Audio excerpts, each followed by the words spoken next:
Hello everyone, আসসালামু আলাইকুম। সবাইকে আবার ওয়েলকাম করছি মাইসেলফ কুকিং এ। আশা করি সবাই ভালো আছেন। তো আজকে আমি আপনাদের জন্য হাজির হয়ে গেছি নতুন আরো একটু রেসিপি নিয়ে। আজ আমি মাইসেলফ কুকিং এ তৈরি করে দেখালাম মিটবল, যেটা সচরাচর আমরা দেশের বাইরে ফাস্ট ফুড আইটেমের সাথে দেখে থাকি। বর্তমানে আমাদের দেশে এটা খুবই জনপ্রিয়। তো আজকে আমি মিটবলটা কিভাবে তৈরি করলাম তাই আপনাদের সাথে শেয়ার করতে চলে এসেছি। তো দেখতে থাকুন। এখানে প্রথমে আমি চিকেন নিয়ে নিয়েছি, 2 টুকরো চিকেন নিয়েছি, হাড় ছাড়া মাংসর, আর নিলাম মুগ ডাল 1 কাপ পরিমাণ। এখানে রসুন, আদা, শুকনো মরিচ, সাথে পরিমাণ বেশি নিয়েছি পেঁয়াজের, আর কাঁচামরিচ কুচি আর ধনেপাতা কুচি। তো এখানে প্রথমে আমি চিকেনটা এভাবে সুন্দর করে একটু কিমা করে নিয়েছি আড়া বাটা করে, আর এখানে মুগ ডালটাও আমি একটু বেটে নিয়েছি। তার সাথে রসুন বাটা, আদা বাটা আর শুকনো মরিচটা এভাবে সুন্দর করে বেটে নিয়েছি যেন ঘ্রাণটা খুবই ইউনিক আসে। দিয়ে দিলাম পরিমাণ মতো লবণ, আর দিয়ে দিচ্ছি জিরে গুঁড়ো, তার সাথে সুন্দর করে একটু ঘরে তৈরি কাবাবের মশলা, আর দিয়ে দিলাম টেস্টিং সল্ট। এটা যদি আপনি দিতে পারেন তাহলে দেখবেন যে কোনো জিনিস খুব মজাদার হয়ে যায়। আর দিয়ে দিলাম কাঁচামরিচ কুচি আর ধনেপাতা কুচি। এভাবে সুন্দর করে আমি উপকরণগুলো চিকেন আর ডালের মিশ্রণের সাথে ভালো মতো হাত দিয়ে মিশিয়ে নিচ্ছি। তো তারপরে আমি এখানে নিয়েছিলাম আড়া বাটা করে পরিমাণ মতো পেঁয়াজ।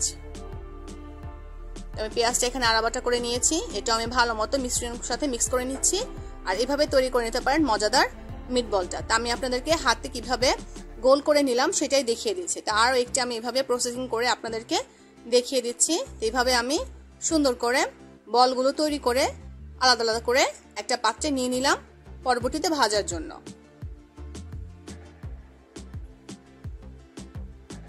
দেখতে পাচ্ছেন। তো আমি এখানে একটা প্যান গরম করে সেখানে তেল গরম করে একটা একটা করে বলগুলো অল্প আঁচে ভাজার জন্য দিয়ে দিয়েছি। খেয়াল করবেন আগুনের আঁচটা যেন মাঝারি থেকে অল্পতে থাকে, তাহলে সুন্দর করে আপনার এই বলগুলো ভালো মতো হয়ে আসবে। যদি আঁচটা বেশি থাকে তাহলে কিন্তু তাড়াতাড়ি হয়ে যাবে, ভিতরে একদমই কাঁচা থেকে যাবে। আমি সুন্দর করে অল্প আছে এই বলগুলো সুন্দর করে হালকা ব্রাউন কালার করে ভেজে নিয়েছি। দেখতে পাচ্ছেন আমি সুন্দর করে একটু উল্টিয়ে দিচ্ছি। আমি এখানে চিকেন দিয়ে করেছি। অল্প উপকরণে কিভাবে তৈরি করা যায় সেটাই কিন্তু আপনাদেরকে দেখে দেওয়ার চেষ্টা করেছি। তাই আপনারা যে বিফ দিয়ে করতে হবে তেমন না, আপনারা হাতের কাছে থাকা অল্প উপকরণে মজাদার আইটেম তৈরি করে নিতে পারেন। তো দেখতে পাচ্ছেন এভাবে আমি বলগুলো সুন্দর করে ভেজে একটা একটা করে তেল ছড়িয়ে একটা পাত্রে উঠিয়ে নিয়েছি। খুব সুন্দর একটা কালার হয়েছে, ভিতরে তো স্মুথ হয়ে আছে। তো দেখতে পাচ্ছেন আমি গরম তেলে পেঁয়াজগুলো কুচি করে রেখেছিলাম আলাদাভাবে সেটা এখন আমি দিয়ে দিয়েছি। তো পেঁয়াজটা একটু ভাজা হয়ে গেলেই এর সাথে আমি একটু হলুদের উপকরণ দিব, একটু হলুদ গুঁড়ো দিয়েছি, আর দিয়েছি একটু ধনিয়া গুঁড়ো। দেখতে পাচ্ছেন এখানে আমি পরিমাণ মতো টমেটো সস ইউজ করেছি। তো টমেটো সসের পরিমাণটা এখানে আমার আধা কাপ পরিমাণ লেগেছে, যেহেতু আমি মিটবলটা সস দিয়ে একটু গ্রেভি করে তৈরি করব সেহেতু আমার এখানে টমেটো সস দিলাম। আর তার সাথে দিয়ে দিয়েছি আমি একটু স্মোকি ফ্লেভারের জন্য বারবিকিউ সস। এখানে যদি আপনার কাছে বারবিকিউ সস না থাকে আপনি স্কিপ করতে পারেন। এভাবে আমি বারবিকিউ সস আর টমেটো সসটা সুন্দর করে পেঁয়াজের মিশ্রণের সাথে ভালো মতো তেলের মধ্যে একটু কষিয়ে নিয়েছি, আর দিয়ে দিয়েছি একটু পরিমাণ পানি যেন সসটা ভালো মতো কষে আসে, প্যানে যেন লেগে না যায় খেয়াল করবেন। একটু 2-3 মিনিটের জন্য আমি ঢাকনা দিয়ে ঢেকে দিলাম। দেখতে পাচ্ছেন কি সুন্দর একটা কালার হয়েছে। এর মধ্যে এখন আমি আমার ভেজে রাখা মিটবলগুলো সুন্দর করে দিয়ে দিলাম। এখন আমি এগুলো ভালো মতো সসের মিশ্রণের সাথে মিটবলগুলো মিক্স করে নেব।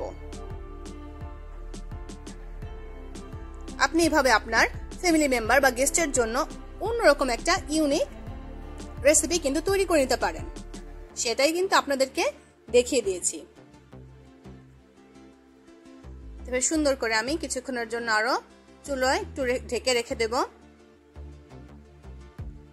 এই তো একদমই আমার মিটবলগুলো হয়ে এসেছে। এখন আমি চুলোটা অফ করে দেব।